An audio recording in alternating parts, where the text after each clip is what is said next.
दोस्तों, अगर आप भारत में रहते हैं तो आपने एक चीज जरूर नोटिस की होगी। यहाँ पर धूल हर जगह, सुबह घर साफ करते समय और शाम तक टेबल पर हल्की सी धूल की परत दिखने लगती है। चेहरे पर बाइक चलाते समय भी धूल महसूस होती है। खिड़की कुछ देर के लिए खुली छोड़ दो तो कमरे में महीन धूल के बारीक बारीक कण भी नजर आने लगते हैं। लेकिन सवाल यह है कि भारत में इतनी धूल क्यों है, जबकि यूके और ऑस्ट्रेलिया जैसे देशों में यह समस्या बिल्कुल भी दिखाई नहीं देती, यानी कि थोड़ी सी कम दिखती है। इसका जवाब सिर्फ सफाई यानी कि इसमें नहीं है। असली वजह इससे कहीं ज्यादा गहरी है। मौसम, मिट्टी, हवा, शहरी ढांचा और हमारी गतिविधियां, ये सब इनमें शामिल है। सबसे पहली वजह है भारत की जलवायु।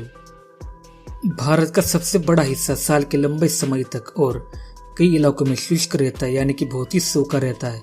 गर्म मौसम में जमीन जल्दी सूख जाती है और मिट्टी के महीन बारीक ढीले कण पड़ जाते हैं और हल्की हवा भी उन्हें उड़ाकर ले जा सकती है।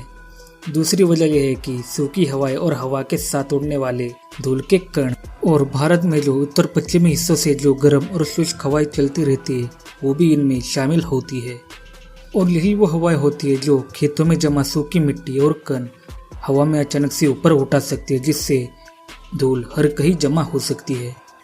लेकिन हाँ, इसमें थोड़ी सी हिस्सेदारी अरब से आने वाली धूल की भी होती है, लेकिन वो इतनी ज्यादा नहीं होती है। ज्यादातर भारत की जो धूल होती है वो भारत में मौजूद लोकल मिट्टी के कारण से ही होती है, लेकिन उनमें लोगों का भी बड़ा योगदान होता है।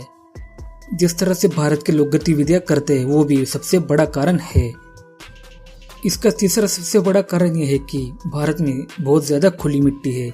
जैसे कि भारत के शहरों में, कस्बों में आसपास बहुत सी जमीन खुली रहती है और खाली प्लॉट, सड़क किनारे मिट्टी, कच्चे रास्ते, खुले मैदान और कवर के निर्माण स्थल जैसे ही तेज हवा चलती है तो या कोई वाहन गुजरता है तो ये महीन कण हवा में यहाँ वहाँ फैल जाता है। लेकिन ऐसी समस्या बाहरी देश जैसे कि ऑस्ट्रेलिया और अमेरिका इनमें नहीं होती है, क्योंकि वहाँ पर खाली जमीन को अक्सर घास या फिर पेड़ पौधे लगा के कवर किया जाता है, जिससे धूल का नामो निशान नहीं रहता और हवा कितनी भी तेज हो धूल के उड़ने का चांस ही नहीं बनता है। अब हम बात करते हैं चौथी वजह की। चौथी सबसे बड़ी वजह है भारत का तेजी से बढ़ता इंफ्रास्ट्रक्चर। नई सड़कें, पुल, फ्लाईओवर, मेट्रो और इमारतें बनाने के लिए बहुत ही गहरे गड्ढे खोदने पड़ते हैं, जिससे धूल हवा में यहाँ वहाँ उड़ती रहती है।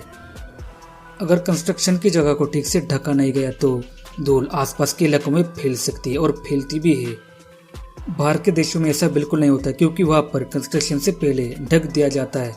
वहाँ पर बहुत ही कड़े नियम होते हैं। भारत में धूल होने की पांचवी वजह है यहाँ पे बहुत ही ज्यादा ट्रैफिक होना।